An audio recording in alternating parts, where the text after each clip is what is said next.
We just closed on our 12 doors. We just started investing probably a year and a half ago. So we just closed on this is a Pottersville. And that's my favorite question. Pottersville, that's what it was. Pottersville, yeah. Yeah. Oh, did I talk to you about that? Yeah, I thought Perry, I knew it was a P. P, yeah. Pottersville, duplex, 2005. It's a great spot. Our phones are blowing up for inquiries to list or to rent. We just listed it, just closed on it. And, yeah, so six duplex. Get this, we're buying a personal. So obviously my phone number gets released to the credit bureaus. Yeah, there's a solution for that. Yeah. We do a soft pull now. Okay. And have our client, it automatically we send you an opt out, and then a week later we run it. I didn't get that opt out, which I know that like John Millard is kind of our go-to guy right now. Yeah. He does have an opt out plan. And my phone blows up because I totally forgot to send you that because I don't think of you as a client. Well, and we're all still kind of, this all has really come about the last 6 months, you know? So we're all actively trying to combat it. Yeah. Because our clients don't like it, right? I'm not so worried about the competition calling as much as the frustration of it, right?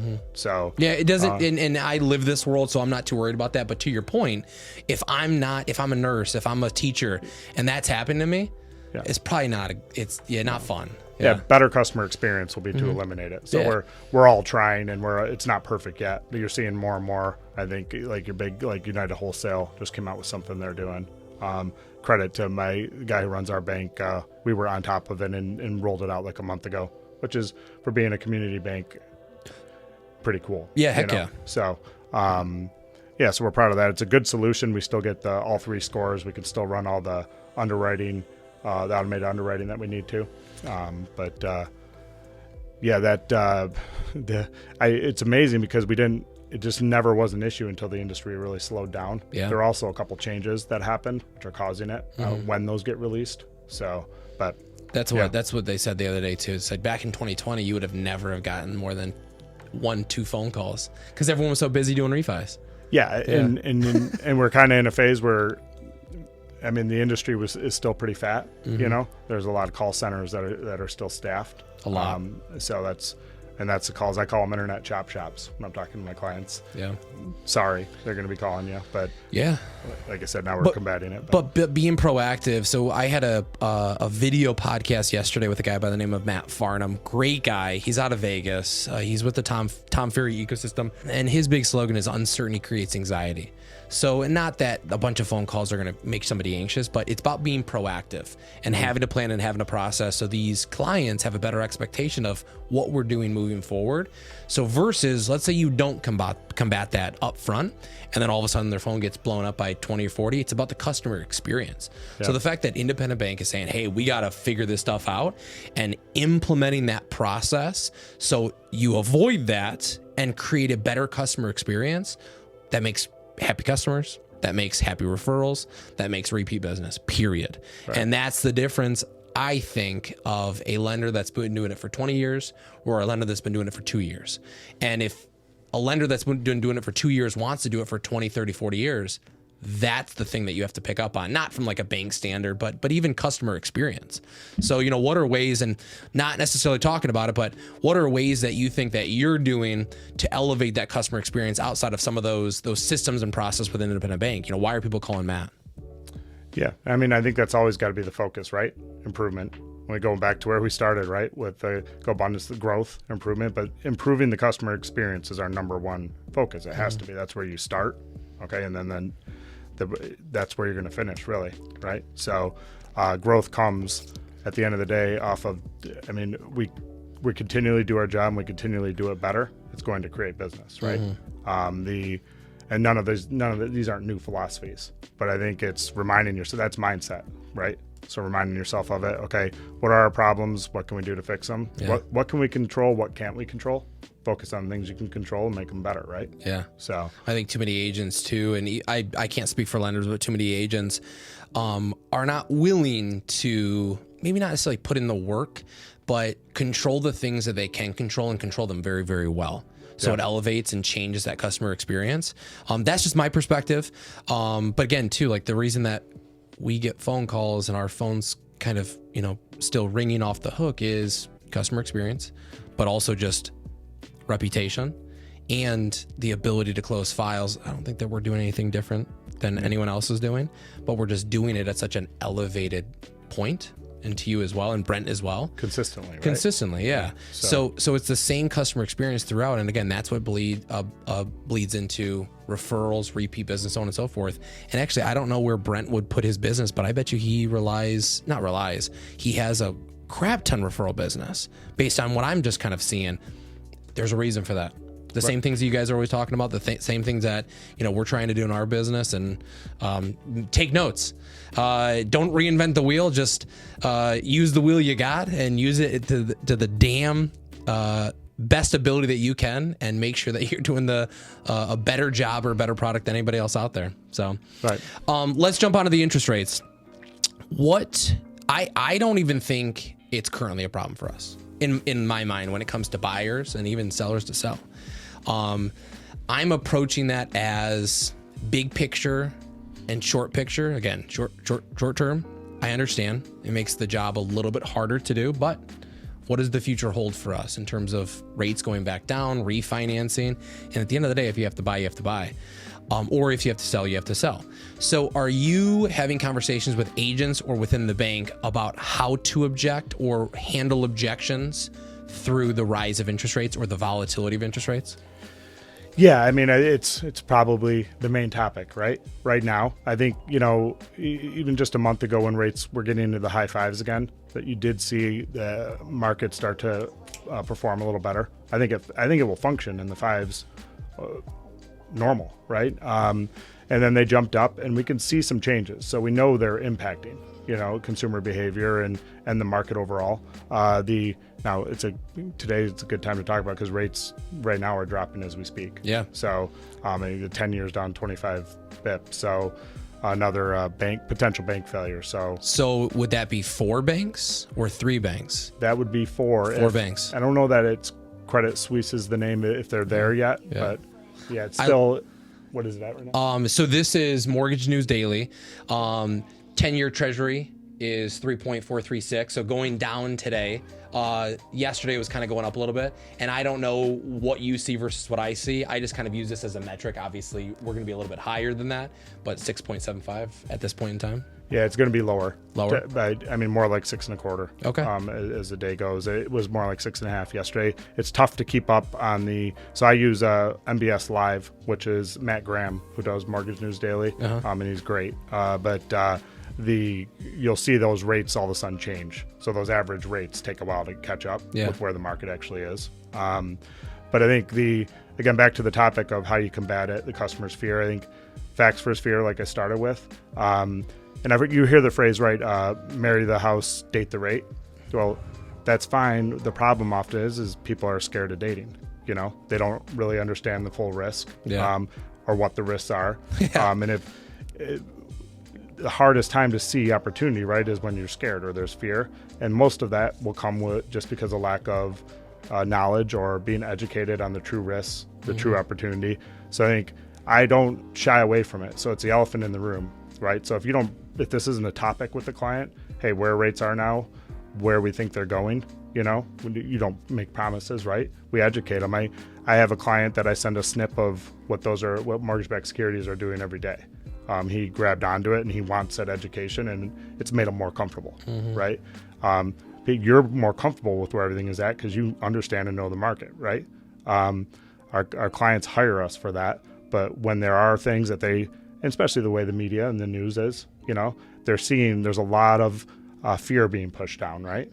So you educate them with the facts. And I think, there's some people it's going to hold back. There's some people that, can't qualify for maybe what they want, but that's overall pretty limited. Yeah. I think it's more, is this the right time to do it? And the fear of that, right? So again, I mean, even the uncertainty creates anxiety, to your whole point. Education. And you're making me like, this is very like Brent of you, which it's probably very Matt of you as well. Right. To get me to think of like the things that we're currently doing in our business and what we should be focusing in on.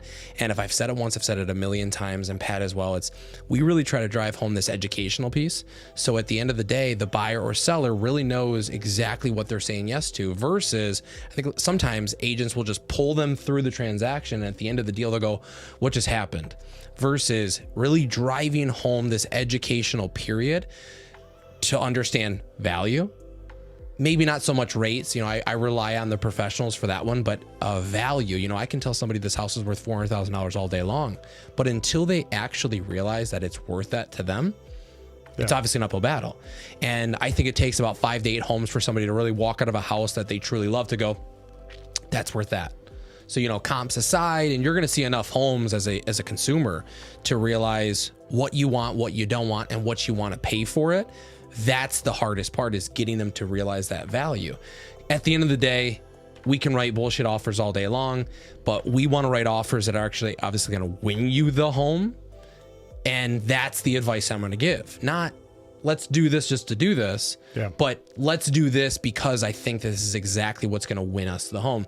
And I think that's, again, the difference between a good lender, good agent, bad agent, or and you have no really major impact on the offer writing process. But again, I'll always tell somebody straight up, kind of a bullshit offer, and that's fine. We'll write it.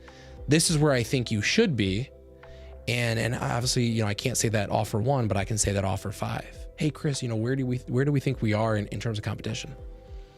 Well, guys, I think we need to be here, but let's do it. Let's see what we can do though.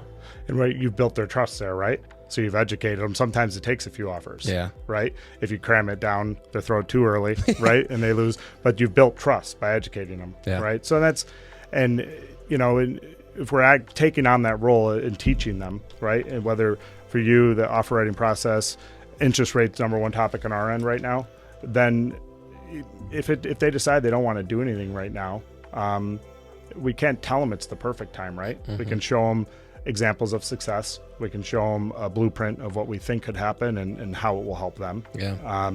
And as they learn, and as I put them on newsletters, I think the market is adjusting to it now. Part of it is how fast they moved. And humans, they forget things pretty quick though. Now we're starting to be used to the 6s, right? When it was 5% last summer, I mean, that was almost a bigger topic then than now. Everyone's starting to adjust, and the affordability isn't where we want it, right? But I think, again, getting into the high 5s, I think that affordability thing starts to come into range. That's a great point though, because November 1st is when we really hit like 7, like a peak. And everyone was like, whoa, time out. Like, let's just wait for a second. 3 months ago, it's like Tom Ferry will always say 90-day cycles for you to generate business, 90-day cycles. And we live in this 90-day cycle for a calendar year, and then we start back all over again. But it's no different than consumers having that short-term memory. No, we just hit 7s. So 90 days later, end of January, February 1st, rates are like 6.5, and people are like, we're good again. Well, it's all relative, right? And so I think that's part of it too. And it could be a little longer buying process for people, right? It's harder to find homes. Affordability isn't always where they want it, but as they see the ebbs and flows, that's part of the education, like the multiple offers they made. I think it's an opportunity. Go back to that too. It's an opportunity for experienced lenders or experienced agents to show their value. To really use their knowledge, and we generally separate ourselves in times that are a little more challenging. Even just looking for the opportunities. I mean, like, there's homes, if you look at the MLS right now, there's homes that are sitting on the market that are overpriced, quote unquote overpriced, or the market's telling them they're overpriced, regardless if they are or not. And maybe they just missed the mark just by a little bit based on like a psychological price point. And we're still seeing people list homes for, I'll give you a very, very specific example. The comparable data showed this house is worth $750 to $775. She listed it for $699. And I think that she was she was playing the game, and she played that thing damn well. And she got $780 out the door. So yeah, does somebody see that as a little bit of a underpriced, and maybe should they have priced it at $759 to maybe drive it to the $780 or maybe the $800,000? Who cares? The market dictates fair market value, but it's looking for the opportunities to hopefully capitalize in those. Short-term interest rates affect the payment marginally, but in the big picture, if we can refinance, but getting a home we're truly, truly happy about, I think that's the goal, and I think that's the opportunity. But back to education, it's me talking buyers through that. Guys, no, like, I'm cool with interest rates. I'm cool with this. I'm cool with that. What I'm really cool with, though, is finding the opportunities for you. Do we have to stretch ourselves a little bit? Maybe. Yeah. You have to be comfortable with that. But at the big picture, if we get something that's more of the 10 to 15 year home versus the 2 to 5 year home, and we stretch ourselves just a little bit further, things are going to get better. When interest rates go down, we make more money, we pay down more debt, bigger picture stuff, versus just opening the door, showing them homes, and not kind of having these bigger picture conversations. That's what matters. And I think that's the difference between, somebody that's doing it well and not doing it well. And you can see that. Yeah, I mean, and I think we all know, we've all seen the social media and everywhere, and so have our clients. They'll buy it now at $100,000 less, but a higher rate, and it's actually a better deal, right? Mm-hmm. It's marketing, and a lot of it is factual there. But sometimes I find a lot of clients almost freeze up to that, just constantly being hammered on them. Mm-hmm. So it's more, there is an approach that we take. I don't start, their goal is not their interest rate, right? Yeah. Their goal is to find the home they want and within their budget. Yeah. Right. So how do we get there? And here's what rates are doing. If we need to be at a different budget, do we need to use program solutions? We have, and there's a lot of program solutions out there right now to help combat it, whether it be short term. I mean, what are we talking about to combat those? What are some of those programs? Are we talking ARMs? Are we talking 2-1 buy downs? What are you reaching for? What are you talking about? How are you educating? Both. I think 2-1 buy down is a hot topic. It was marketed pretty hard. It is. When you educate the clients on what it really is, I think it can really help them. ARMs are something we are strong in, so I've used that a lot, especially when rates were starting last week before we got into the mini bank crisis here again. They were starting to get up into approaching 7. Mm-hmm. And so 10-year ARM products are out there in the low 6s. Okay, so a 10-year ARM for a first-time home buyer can make a lot of sense. Yeah, they'll probably never get anywhere close to that adjustment period. No, they still have to be comfortable with it, and to be comfortable with it, they need to be educated on it, right? Yeah. So yeah, using those solutions, and I would say it's not even half and half. Probably 2/3 of my clients will be comfortable with some of those solutions. Okay, if it meets their goals. Mm-hmm. And there's a third that don't like the risk of it. That's fine. Everybody has different risk thresholds. So then focus. Okay, let's stick with the basic fixed program and figure out where it lines up for you. Yeah. And we all know this. It's not rocket science, but it's listening to what their concern is and then answering it with solutions. Right? Yeah. So we had somebody reach for a 7-1 ARM, and it just made sense for them. It was safe. So they're buying themselves and break down for the people that don't know, what's a 7-1 ARM? So it's a 30-year, generally it's a 30-year mortgage, but the rate's fixed for the first 7 years. So and then 7-year hits, and then it becomes an adjustable rate year over year until you refinance? So generally now that it's every 6 months it can adjust. Every 6 months. Now, yeah, it went from what was called LIBOR to SOFR, and so most of your ARM products out there now do have a 6-month adjustment once you end the fixed period. Yeah. So, and there's 3-1 ARMs, there's 5-1 ARMs, there's 7-1 ARMs, there's 10-1 ARMs. There's a lot of different adjustable rate mortgage options. Yeah, and the lower the fixed period, the better the terms usually, right?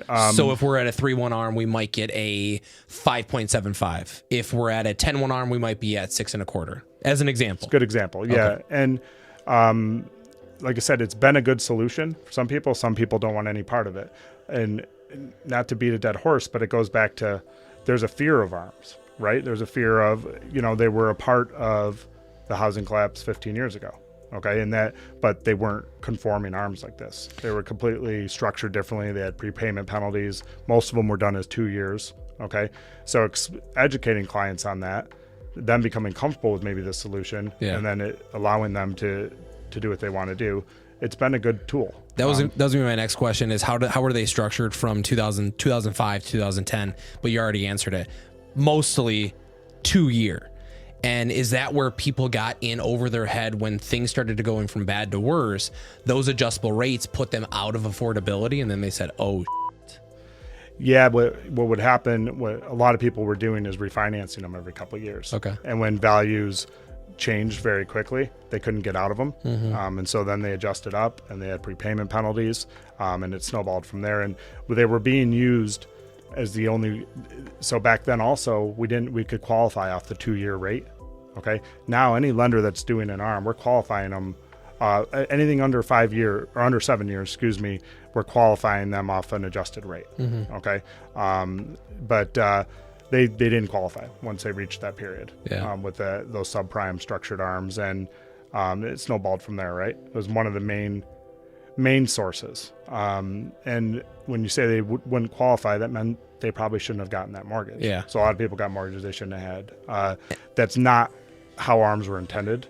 And it's not, if you're doing them right, it's not how you're using them now. It is a solution for affordability, but understand the risks. I mean, most anyone I'm doing it for, their intent is not to be in that mortgage when it reaches the adjustment period. Now, the lowest risk scenario there is that they're not going to be in the home for more than 5 years or 7 years or 10 years. There's also the plan to maybe we're going to refinance it. Yeah. But there's no guarantees there. So the biggest thing is if it does adjust, can you afford it? Yeah. So that's what we look at. And if they're comfortable with potential adjustments, it's an opportunity to save money. And most of us do expect an opportunity to refinance. I mean, what do they say? The average mortgage is 5 to 7 years. Yeah. That's whether it. that's refi, whether that's sale, whatever it may be, but the average mortgage that you're writing today, statistically, should be every 5 to 7 years. And I find that when I tell clients that, they're like, "Well, that doesn't apply." They don't want to hear averages, but yeah, I'm here forever. That's why I'm comfortable with it as a solution, because I know they.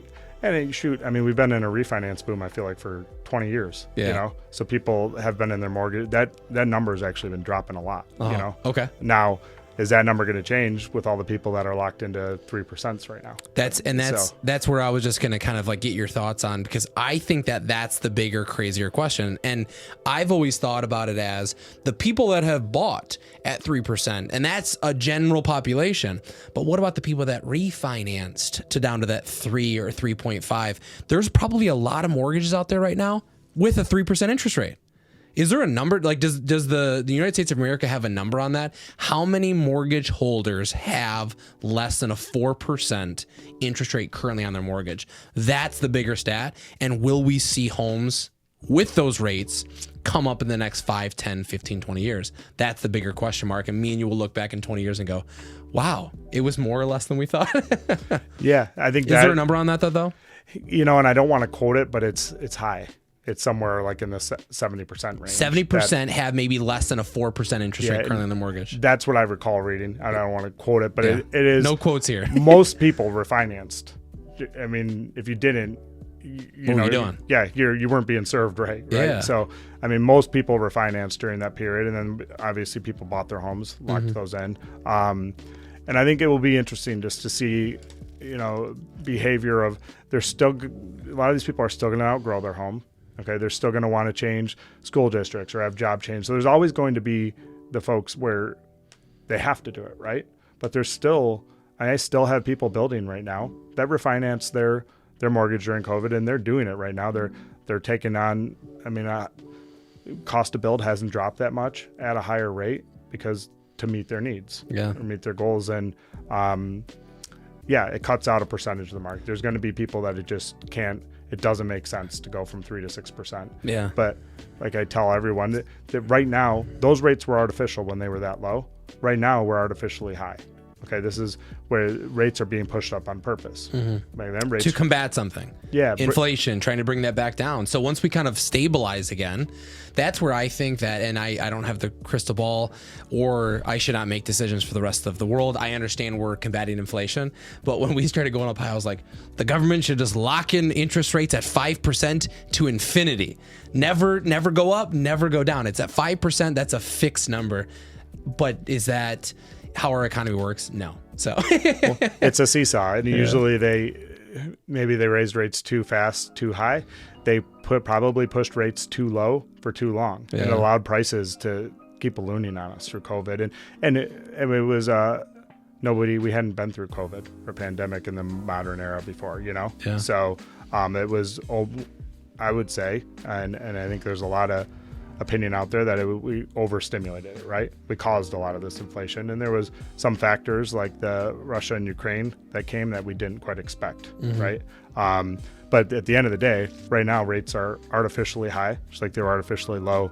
They'll settle somewhere in the middle. Yeah. And then I think going from a 3% to a 4.875 to get a new home or a home that meets your needs, it's going to be a lot easier to stomach. Right? For sure. Yeah. And that's ultimately exactly what changes.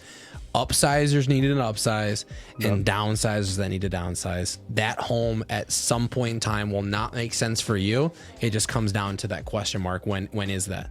5, 10, 15, 20 years. And I think that's the bigger, not conversation or educational piece, but the thing that I consistently am reminding my buyers. How long does this home fit your needs? We don't know, but is this a 5-year home or is this a 10 to 15-year home? Because if it's a 10 to 15-year home, I'm cool with kind of overpaying right now with the anticipation that hopefully those rates do kind of swing back down on that seesaw to figure out what makes more sense for us for a long term. If it's the 7 or the 3 to 5 year home, yeah, I'm probably not going to overpay. Yeah, I'm probably not going to do the appraisal guarantee. Yeah, I'm not going to do the escalation clause because it doesn't really fit my needs. The whole caveat to that is there's definitely value in getting out of the market, to be in a home, to be stable, to be settled. And you probably, how many homes have you bought or sold over the past 20 years? Well, personally? Yeah. Yeah, about 7. Professionally, you probably have lost count. Yeah. Or wrote on. I mean, it's always different when you're doing it personally, though, right? So I always learn something when I'm doing it. I built a home, sold and bought 6 and built 1, right? And and there was a couple. I had really good advice from the agent I was working with that, what I think the last 2 and I sold 1 for over asking was, hey, what are you willing to?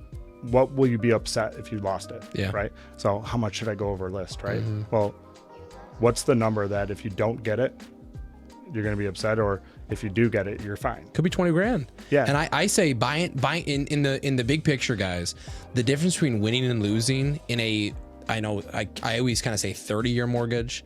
I guess in terms of the monthly payments is where my mind goes to. So not necessarily being in that house for 30 years, but in the big picture of a 30-year mortgage, monthly payments, the difference between winning and losing, $10,000 to $20,000, I'm choosing to win every single day of the week, because $10K right now is about $50 to $60 a month, right? Yeah. So for me, for an extra $100 a month, I'm in a home. I'm done with my search. There's value to that. So back to that agent's point is, what's that number? What number are you not okay with losing this house? Or the other way around, are you okay to be spending to make sure we win this house? Well, as an agent, right, you don't want them to be upset after because they didn't get it. Yeah. So what's that number, right? Yeah. So I always got good advice there. And I think but I learn about how emotional it is for when you do your own personal transactions. And on our end is understanding. These people don't do it every day, right? Yeah. Like we do, and it's still emotional. So being a resource for them to get through it is, one of our biggest responsibilities. Yeah. I guess, So I laugh because we always talk about the emotion and the finance of the buyers and the sellers. And it's, it is very emotional, and it's a lot of finance driven, and that triggers emotions. And it's so easy for me to say those things. And then to your point, the second I get into a deal for a duplex, I'm like, this is nuts. Yeah, right. What do you expect me to do?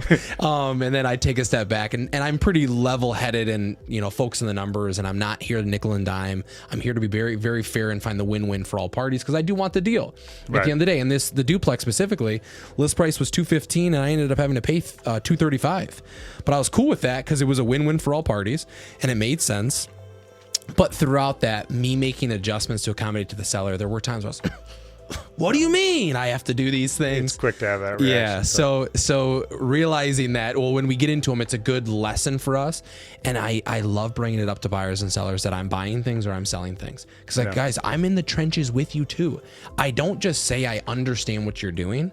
I understand what you're doing because I'm personally doing it. And when we're competing for business, I always try to say that. I'm like, hey, you know, if you're interviewing other agents, do it. Like, that's a great thing to do. Where do they live? How many units are they doing? Are they currently buying and selling? If it's an investment property, do they currently have investments? These are all great questions to ask somebody to see if they're truly living your life. Because we buy and sell houses all day long, but if you're not personally doing it, sometimes it's a little bit of a difference or a little bit of a touch. And it's easier for me to give this advice on ARMs, on rates, on buying, on selling, because again, I'm doing these things myself. For sure. When did you sell that house? 2 years ago? 3 years ago? 5 years ago. 5 years ago? Yeah, so. And then you built again? No, that was when we built. Okay. Yeah, so you sold the house you built and you are now in a new house or a pre-existing we house? sold a home 5 years ago and then built. Gotcha. Yeah, so we moved into the one we're in now 4 years ago. Where do you live? Cunningham Lake in Bauer. Yeah. Yep. Yep. So you're not in Pine Creek, are you? Nope, just probably a half mile. Okay, so are you on the north side of Cunningham Lake Road, or are you like in Stonehenge? Are you in a neighborhood? So yeah, right behind, if you go out the back of Walnut Hills. Yep. Okay, so we're closer to Walnut Hills than to Stonegate. I gotcha, yeah. Okay, and that's, if people don't know, like that's like the, well, you're Hamburg Township, Texas, correct? Or are you Genoa? Genoa, yeah. Okay. Either way, Genoa, Hamburg Township, your taxes are going to be a little bit different than obviously living in the city. You are Brighton schools. Yep. Yeah. And close to all the schools. And close to all the schools. So it was an ideal spot for that. Got 2 little kids playing flag football, so we're close to the new indoor. Legacy. House. Yeah. No, the one that they built in front of. Oh yeah, on Bauer Road. Yeah, so we've already had 2 seasons in there. No way. And it's awesome. I didn't realize it was done. Yeah, they got C of O in January. Cool. So it's a big and let's break this down. So it's a big turf bay, big turf room, turf yard. Yep. You said flag football. Obviously, they're probably doing other things in there. Like is like the varsity football team allowed to use that, or is it for a specific age? Is it only for that middle school?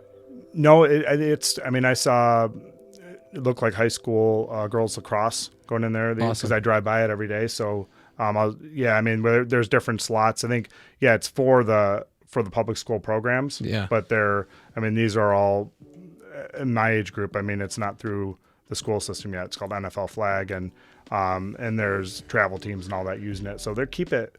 I mean, there's not too many times I drive by there where the parking lot's not full, although it's a very small parking lot. Yeah. But easy to fill that thing out. Yeah. But you see the people walking down the sidewalk from the other parking lot. So, but yeah, I think it's been great for the community. It's just getting started. And I correct me if I'm wrong. There was a little controversy about it, right? I think there's an opinion of that it's an eyesore. Yeah. Right. Who cares? I mean, I think of it this way, and I think about it being like a resource to the community, because when you look at, Livingston County as a whole, Legacy Center aside, that's a little bit different because that's public. They're bringing in all of their leagues and all their events. But for school districts, and I don't know who's currently utilizing that. That's a resource that not many school districts have. An actual turf bay.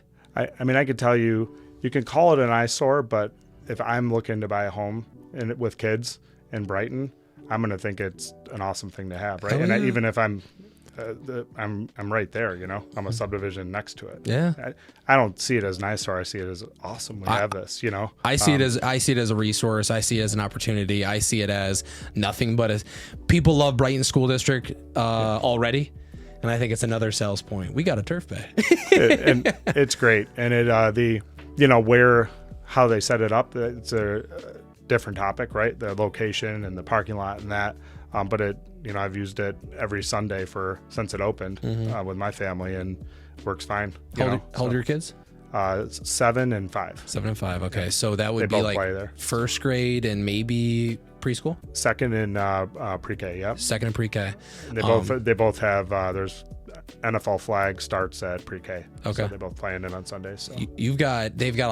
Obviously your young family got a lot of life to live with a 5 and a 7-year-old and being able to utilize that stuff. Yeah. So again, back to, even outside of you being a lender and me being an agent, you as a standard consumer, like that is massive value to a young family moving to this community and, raising a family here.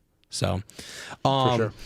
let's anything else on any of your notes that we didn't talk about that you do think that there's some good value on? I think a lot of the things we talked about, one, whatever aside, education, getting these consumers to realize big picture, short-term memory, long-term memory, what it means for the big picture. Some products to how to combat that, 2-1 arms, 2-1 buy downs and arm products are other things that we're reaching for. We talked a lot about personal stuff, which I kind of like that, to more talk about just shoot the shit and get a little bit better idea of, who Matt is. That's what I think that this podcast evolves to, is just shooting the shit and talking about bigger picture of life, like the conversation that I think that I try to have with like the Brent Llewellyns of the world, because we could talk about business and all that crap all day long, but I like the bigger meaning of why, life, so on and so forth. Anything outside of loan products that we didn't touch on that you think should be a resource that people aren't talking about? As far as combating rates, I think the products are there. It's, again, I go back to I saw a lot of the marry the house, date the rate, right? So, but understanding that, okay, dating's scary. So products, educating, market history, all these different factors, so the client can start to see the opportunity. Don't cram the opportunity down their throat, right? Educate them on what they're scared about, and they'll naturally start to see the opportunity. And we believe is there, right? As salespeople, you got to believe it too. You got to believe in the jersey you're wearing. You got to see the opportunity. I fully expect rates to be down in the next 1 or 2 years. Don't make that promise, right? But showing how that could look. Hey, if this is affordable for you right now at this rate, there's an opportunity it's going to be cheaper for you down the road. But let's make sure right now it meets your goals. Believe in what you, and that, like all of that, I took out one thing specifically for, the natural things that we're doing right now is, you got to believe with what you're saying. You got to really trust exactly and people, I think right now can see through that bullshit. But then that goes back to mindset we talked about, right? That believing in what you're selling, that's going to come through, just like mindset does. If you're scared about the market, or if you're letting it get to you that day and you're on the phone with people, that will come through, right? It doesn't matter how good of a salesperson you are. It's having that mindset and letting it carry through to your business and carry through to your home too, right? I'm a better dad when I'm focused on what's important, not letting the little things bother me, right? So better loan officer. And at the end of the day, people are still buying. People are still selling. And plenty of business still. Plenty of business. But what's the reason that people are still comfortable selling and buying? It's who they're getting that advice from. Absolutely. And massive. Get your mind right. Eliminate distractions. Control what you can control. Don't focus on the things you can't control. Keep calm. It'll all be good. And I didn't even think about it till this conversation.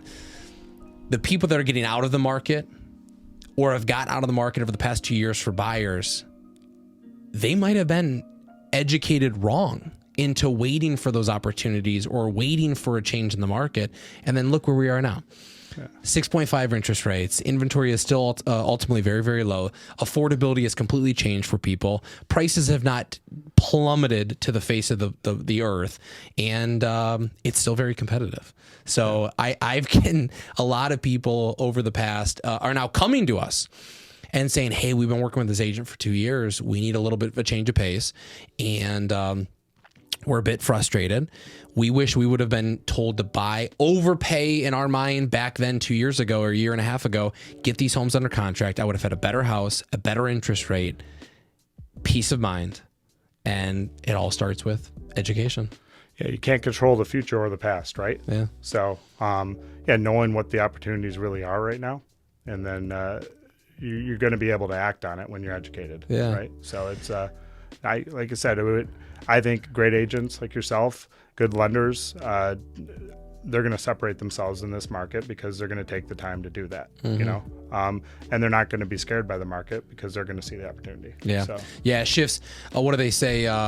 Cream rhymes to the top, or something like the cream rises to the top. In a shifting market, the difference we're still very, knock on wood, blessed to be very, very busy. And I think that the top individuals in all aspects of any sector or business, they're going to rise at the top. And I think people obviously see that, the quality versus quantity in some aspects. So I forgot to start with this, and it's been the next podcast. Sorry that I didn't start with you.